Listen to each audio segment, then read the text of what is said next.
Olá, pessoal. Vamos continuar, então, nessa aula maravilhosa de teoria quimiosmótica do Peter Mitchell.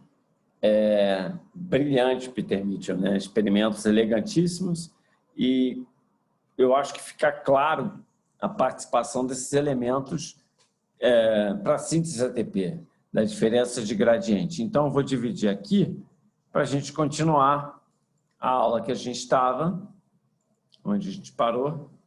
Na aula 2, vamos passar para a aula 3. Então, eu vinha falando da diferença de pH à medida que entrava oxigênio no compartimento com mitocôndrias isoladas, né? Sem oxigênio. Sem oxigênio, botava oxigênio, fazia gradiente iônico, separava a carga, fazia força protomotriz. E se explicava também, quando Mitchell foi tentar repetir esse experimento com o dinitrofenol, que não havia mais a separação de carga, mostrando que doses elevadas do dinitrofenol, esse ácido orgânico fraco, ele poderia desfazer o gradiente iônico, é um chamado desacoplador, porque ele pode dissociar, né? Então, ele, na forma iônica dele, ionizada, OH-, OH- não, O-, né, o próton dissociou, ele poderia pegar próton no lado que tivesse concentração de próton, atravessar a membrana e soltar esse próton do outro lado e voltar e pegar mais e ficar fazendo uma ciclagem de próton por um caminho independente da síntese ATP. Então não adiantava, dependendo da dose elevada, botar o dinitrofenol, que não existiria mais a formação desse gradiente iônico. Portanto, a força protomotriz nessas condições, se for um excesso de NP, vai a zero, certo? Isso tende a zero, tenderia a zero. Então, o esquema do modelo, do mecanismo quimiosmótico da síntese ATP seria o seguinte: então, os elétrons da cadeia respiratória advindos dos equivalentes redutores NAD e FADH2 transferiria elétrons e prótons para a cadeia respiratória até o oxigênio, e a passagem desses elétrons e prótons pelos citocromos levaria à formação de um gradiente de próton e de carga elétrica, que, por sua vez, seriam a força que impulsionaria, puxaria os prótons para passar por meio da ATP sintase, propiciando a síntese ATP. Então, a força protomotriz era a força impulsionadora da fosforilação oxidativa, era o intermediário de alta energia.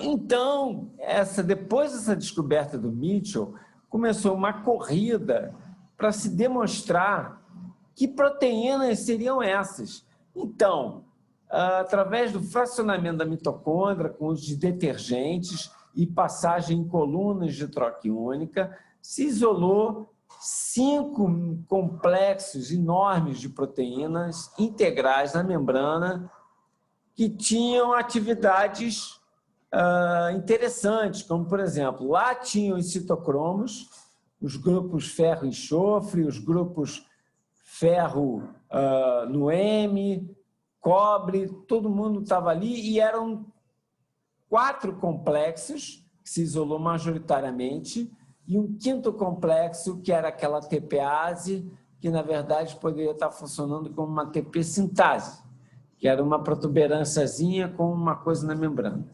Então, o complexo 1 era chamada de NADH desidrogenase, ou NADH ubiquinona óxido redutase, que oxida NADH e reduz ao ubiquinona ubiquinol, que depois foi se analisar o chamado complexo 1, ou NADH desidrogenase, tem uma massa altíssima de 850 kilodaltons e 42 subunidades.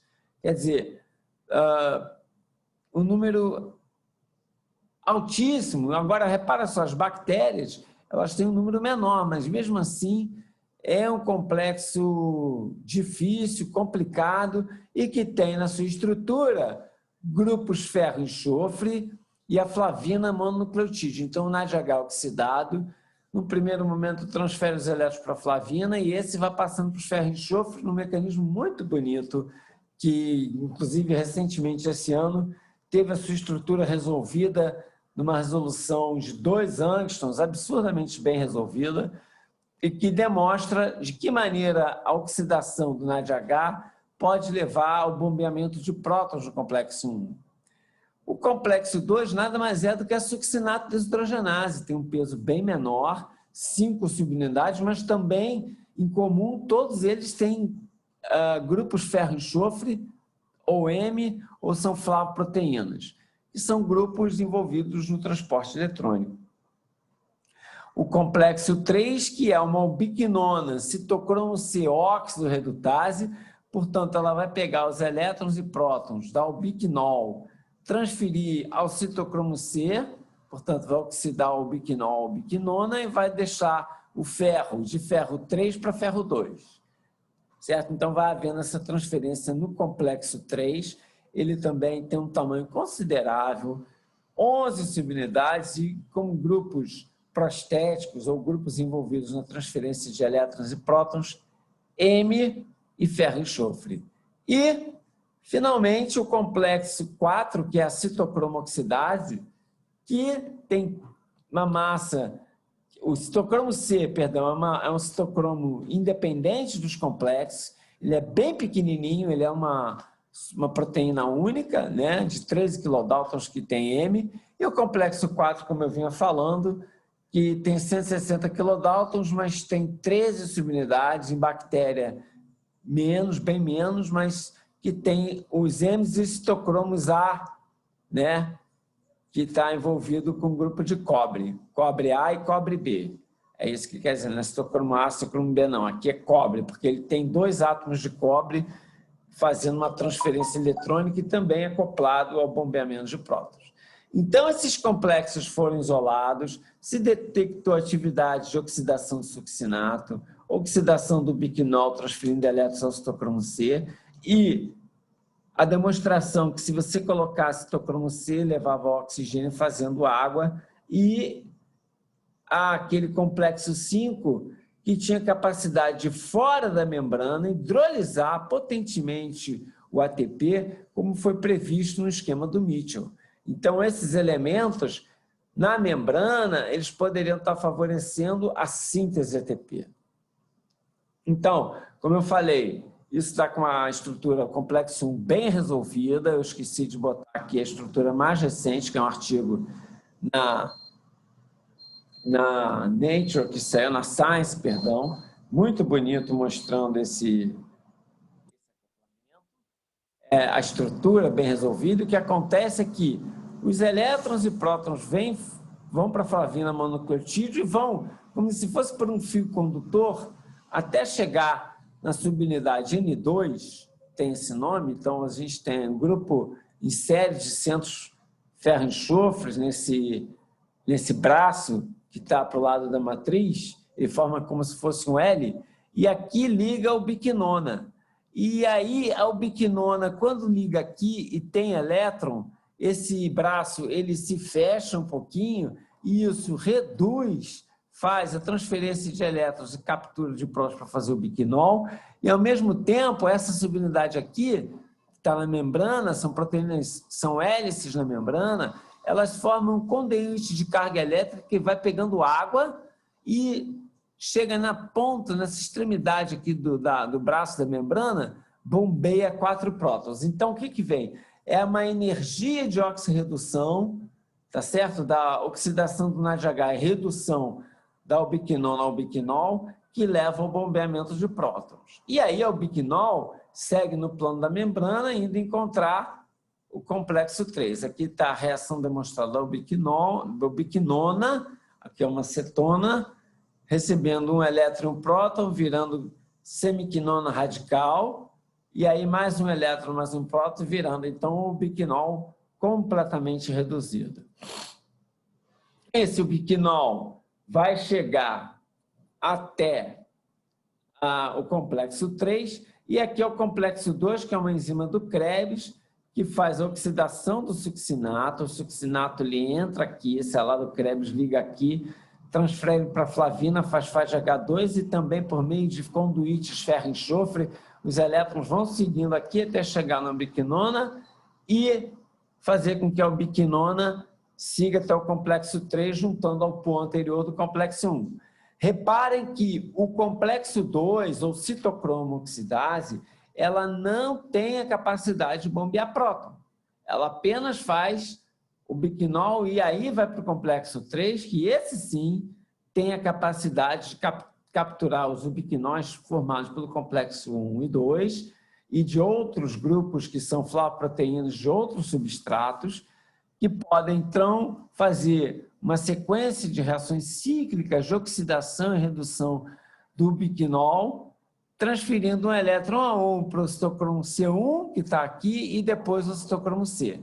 Então, um ciclo Q completo vai capturar próton do lado da matriz, grudar para completar o ciclo Q e bombear próton para o outro lado, fazendo mais uma bomba protônica e reduzindo o citocromo C para ir até o complexo da citocromo oxidase, que tem a capacidade de ou reoxidar o citocromo C de ferro 2 a ferro 3, fazendo voltar o complexo 3 para pegar mais elétron e ficar indo e voltando nesse ciclo, entregando até o oxigênio virando água. Com isso, a gente tem um potencial químico formado, um potencial elétrico, que vai direcionar a síntese de ATP e, resumidamente, pela passagem dos prótons por um complexo da ATP sintase, certo? Existe ainda a entrada de equivalentes redutores que vieram lá da glicólise para dentro da matriz mitocondrial, que é o sistema de lançadeiras, que eu vou comentar rapidamente aqui para vocês, que é nada mais do que capturar o elétron e próton do NADH, que veio da glicólise, ao oxalacetato,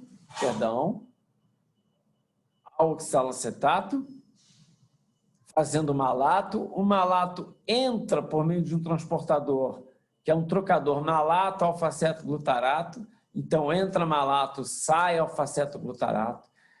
Na matriz mitocondrial, vai existir uma malato-desidrogenase mitocondrial que vai reoxidar o malato ao oxalacetato e capturar o equivalente redutor dentro da mitocôndria por meio do NADH. Esse oxalacetato vai sofrer a ação da transaminase aspártica ou aspartato aminotransferase, que vai pegar o grupo amino do glutamato, transferir para o grupo ceto e botar o grupo ceto no glutamato, então vai fazer alfa-cetoglutarato. O oxalacetato vai virar aspartato, porque trocou o ceto e ganhou o amino, e aí tem um trocador glutamato-aspartato, que vai trocar aspartato para o lado de fora e botar o glutamato para dentro para essa transaminase. A transaminase é aspartato aminotransferase. E tem uma aspartato aminotransferase do citosol, que vai fazer o sentido contrário. Então, vai pegar o aspartato, que agora está no citosol, transformar ele em oxalacetato, e esse alfa-acetoglutarato vira glutamato, para poder entrar e alimentar a aminotransferase mitocondrial. Então, esse ciclo, essa sequência, acaba que o resultado líquido dessas lançadeiras é transferência do equivalente redutor do citoplasma para dentro da matriz mitocondrial. E existe também, em alguns tecidos, algumas células, um outro sistema para capturar o equivalente redutor da glicólise, que é por meio do sistema da glicerol desidrogenase citosólica. Ela vai reduzir a dihidroxiacetona a glicerol fosfato. Esse glicerol fosfato vai ser reoxidado a dihidroxiacetona por meio de uma glicerol 3-fosfato mitocondrial, que é uma flavoenzima, transferindo equivalente redutor ao FAG e alimentando o pool de ubiquinona para alimentar o complexo 3. Então, esses são dois mecanismos de captura de equivalente redutor capturado, acumulado na glicose para dentro da mitocôndria. Então, o resumo, gente, até agora, para a gente encerrar esse vídeo 3, é o seguinte: existe, por meio dos doadores de elétron reduzidos, que é NAD FADH2, transferência à cadeia dos complexos, né, que vai, por sua vez, fazer um gradiente iônico de próton, tanto gradiente elétrico como gradiente de pH, que vão ser usados para impulsionar a síntese de ATP por meio do complexo 5, da F0, F1 ATP sintase. E eu vou demonstrar isso no vídeo 4 para vocês. Então, até lá. Um grande abraço e nos vemos no vídeo 4.